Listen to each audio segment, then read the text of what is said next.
माननीय मुख्यमंत्री जी उत्तर प्रदेश में सबसे मिल सकते हैं, लेकिन लखनऊ में जो अनुसूचित जाति और पिछड़े वर्ग के जो बेटा बेटी हैं उनसे नहीं मिल सकते। और पिछड़े वर्ग के माननीय मंत्रीगण जो बड़ी पिछड़े वर्ग के नाम पर जो बड़े ओहदे पर बैठे हुए उनके दरवाजे पर ये अभ्यर्थी गए और लगभग सभी की चौखट से लाठी डंडा खा के लौटे। शायद इसमें शर्म लगे कि नहीं लगे, क्योंकि आपको तो पिछड़े वर्ग को गुमराह करके आप सीट पर बैठ गए। ये फालतू में नहीं कि हाँ वहां पहुंच के माला पहन के चले आए और आपको जब अधिकार है नहीं, माननीय मुख्यमंत्री जी के सामने आप बात रख नहीं सकते, वहां आप गूंगे बहरे हो जाते, क्योंकि इतना पावर है वहां, निकाल के बाहर कर दिए जाओगे। कह देंगे हम भी अनुसूचित जात के, चिल्लाने लगेंगे हमारे जो भाई बैठे हम अनुसूचित जात के ठेकेदार हैं। कोई पिछड़े वर्ग का ठेका लिए चिल्लाने लगे हम पिछड़े वर्ग के ठेकेदार हैं। जांच में ये क्लियर हो गया कि आपने आरक्षण के नियमों का उल्लंघन करके आपने भर्ती की। जब जाते हैं बच्चे तो वहां पर वही अधिकारी वहां उनकी सरकार की तरफ से बात रखता है। जब वो अधिकारी पहले ही अनियमितता कर चुका है तो वो बात सही कहां से रखेगा।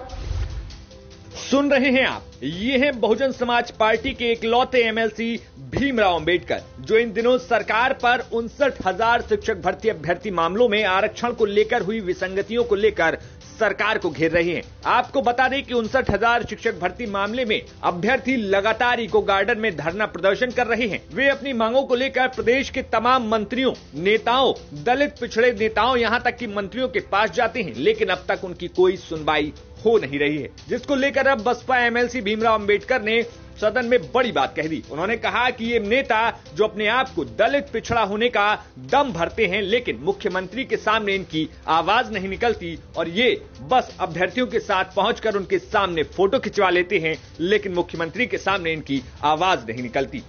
शासनादेश मानवर क्या कहता है, यदि आरक्षित श्रेणी से संबंधित कोई व्यक्ति योग्यता के आधार पर खुली प्रतियोगिता में सामान्य अभ्यर्थियों के साथ चयनित होता है तो उसे आरक्षित रिक्तियों के प्रति समायोजित नहीं किया जाएगा, अर्थात उसे अनारक्षित रिक्तियों के प्रति समायोजित माना जाएगा, भले ही उसने आरक्षित वर्ग के अभ्यर्थियों को अनुमन्य किसी सुविधा या छूट यथा आयु सीमा में छूट आदि का उपयोग किया हो। मनवर ये स्पष्ट इसमें लिखा हुआ है और सरकार ने सीधे सीधे इसका पूरा वायलेशन कर दिया।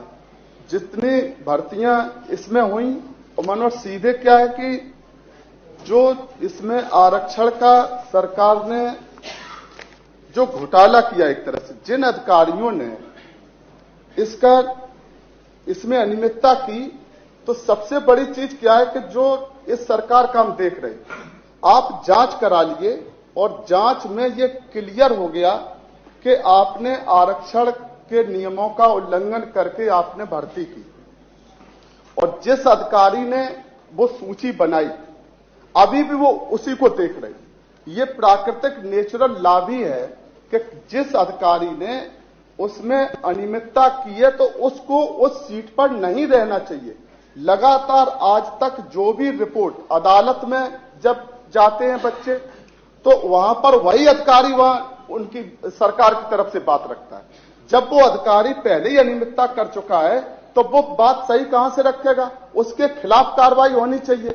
अगर हम नाम का उल्लेख कर देंगे तो शायद मनवर आप भी कहेंगे, सरकार कहेगी कि आपने नाम का उल्लेख कैसे कर दिया, कि आप जो अधिकारी उसमें शिक्षा विभाग में बैठे हुए हैं और इसमें राष्ट्रीय पिछड़ा वर्ग आयोग, आप किसी को तो मानेंगे, आप राष्ट्रीय पिछड़ा वर्ग आयोग आपने बनाया, अनुसूचित जाति जनजाति आयोग आपने बनाया, लेकिन जब पीड़ित पक्ष उनके यहां जाता है तो सरकार उनकी बात नहीं मानती। सरकार की हठधर्मी ये है कि या तो सरकार ये कहे कि इनकी मांग गलत है तो वो घर चले जाएं 2 साल से, और शायद पहला प्रकरण होगा सरकार के, शायद थोड़ी सी भी जगह इसमें अभी बात चलेगी तो कह देंगे हम भी अनुसूचित जात के, चिल्लाने लगेंगे हमारे जो भाई बैठे हम अनुसूचित जात के ठेकेदार हैं। कोई पिछड़े वर्ग का ठेका लिए चिल्लाने लगे हम पिछड़े वर्ग के ठेकेदार हैं। और ये अभ्यर्थी जिसमें अनुसूचित जाति के भी हैं, पिछड़े वर्ग के भी हैं, न तो इन्होंने किसी अनुसूचित जाति के नेता को छोड़ा जिसकी चौखट पर वो ना गए हो। अनुसूचित जाति के भारतीय जनता पार्टी और उसकी सरकार में बैठे हुए जो अनुसूचित जाति के नेता हैं और माननीय मंत्रीगण हैं अनुसूचित जाति के, पिछड़े वर्ग के जो नेता हैं और पिछड़े वर्ग के माननीय मंत्रीगण जो बड़ी पिछड़े वर्ग के नाम पर जो बड़े ओहदे पर बैठे हुए, उनके दरवाजे पर ये अभ्यर्थी गए और लगभग सभी की चौखट से लाठी डंडा खा के लौटे। शायद इसमें शर्म लगे कि नहीं लगे, क्योंकि आपको तो पिछड़े वर्ग को गुमराह करके आप सीट पर बैठ गए, तो उनको आपने लाठी डंडा दिया। उनकी मांग क्या है?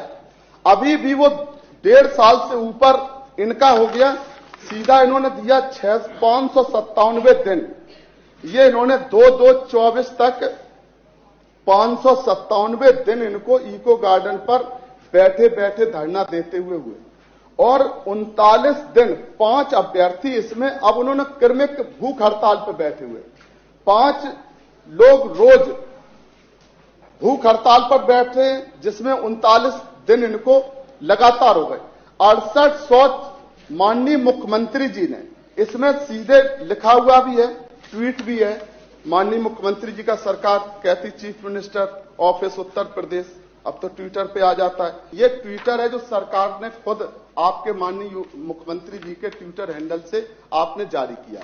और इसके बाद ये बात हो गई 5 जनवरी 2022 को एक बात पर सहमति बनी कि आप 6800 जो आपने अनुसूचित जाति और पिछड़े वर्ग के अभ्यर्थियों को जो आरक्षण में आपने अनियमितता की, तो उसमें सरकार के माननीय प्रमुख सचिव, माननीय सचिव, माननीय मंत्री जी के बीच बैठकर ये सहमति बनी कि 6800 जगह आपने अनुसूचित जाति और पिछड़े वर्ग की आपने उसमें अनियमितता करके उनको उनका हक नहीं दिया। और फिर सरकार ने माना और कहा कि हां, हम आपको 6800 को नियुक्ति देंगे। इस बात पर 5 जनवरी 2022 को माननीय मुख्यमंत्री जी का आदेश हो गया इस पर, जिस बात को हम कहना चाह रहे।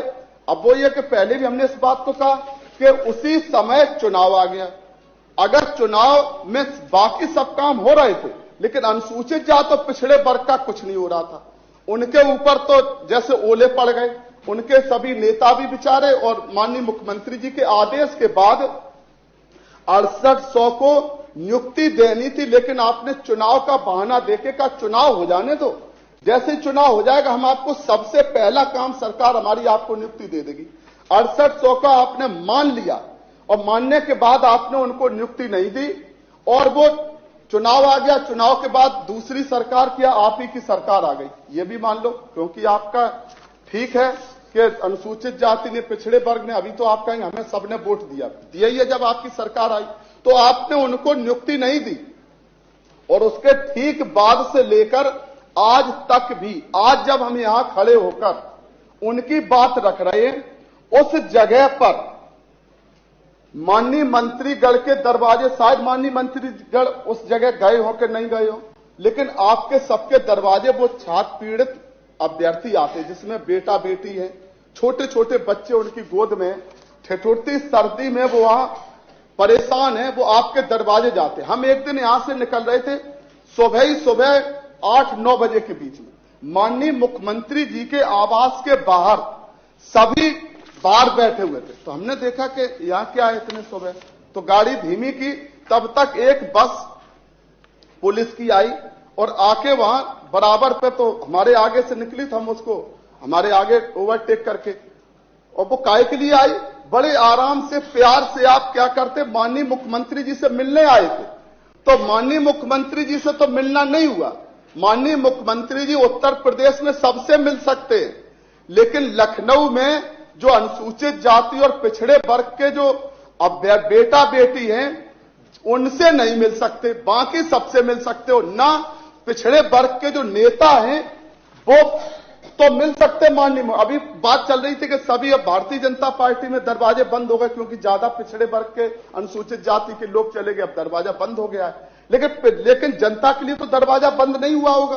क्या आपने मतदाता के लिए भी दरवाजा बंद कर दिया कि आप उनको बस आई और उनको आपने भर के और फिर इको गार्डन जाओ? यहां वो आए तो इको गार्डन में, या तो आपको जाना चाहिए, हमारी एक बात यह भी रहेगी कि अगर इको गार्डन आपने निश्चित किया है कि कोई भी उत्तर प्रदेश के पीड़ित लोग अपनी समस्या के बारे में अगर इको गार्डन आएंगे, तो सरकार की जिम्मेदारी है कि सक्षम अधिकारी जिसको आप नियुक्त करें, उस विभाग के जिस विभाग के लोग वहां पर आंदोलन कर रहे, उस विभाग के माननीय मंत्रीगण जो जिम्मेदार है, ये फालतू में नहीं कि हाँ वहां पहुंच के माला पहन के चले आए और आपको जब अधिकार है नहीं, माननीय मुख्यमंत्री जी के सामने आप बात रख नहीं सकते, वहां आप गूंगे बहरे हो जाते, क्योंकि इतना पावर है वहां, निकाल के बाहर कर दिए जाओगे।